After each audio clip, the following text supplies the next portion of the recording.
ሃይ ውድ ቤተሰቦች እንዴት ናችሁ? በእውነቱ ከሆነ ይቺ አሁን በጣም ተመችታኛለች። ይቺ ትራንስፖርት አሁን ኢትዮጵያ ላይ እየተከሰተ ያለውን የነዳጅ እጥረት ለመቅረፍ የእውነት እላችኋለሁ ሁነኛ መንስኤ በቃ እቺ ናት። ኤሌክትሪክ አበላ ምን አትል በቃ በጣም ተመችቶኛል። የእውነት ብራዘር ላይክ አድርጌሻለሁኝ። አይገርምም? በጣም ደስ አይልም? በእናታችሁ እስኪ ይመቻችሁ። እስኪ እናንተም እዩት።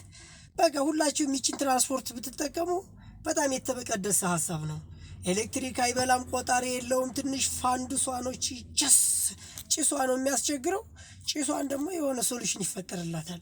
አይገርም? አባቴ ተመቸሽኝ፣ ያራዳ ልጅ። የእውነት በጣም ደስ አትልም? ይቺ ትራንስፖርት እዩት እስኪ። ዋው ዋው ዋው ስማርት። በቃ ይሄ ነው። ድሮ አያቶቻችን እኮ ጣሊያንን የሚያስወጡት በዚች ትራንስፖርት ነው። በቃ ወደዛው እንመለሳለን።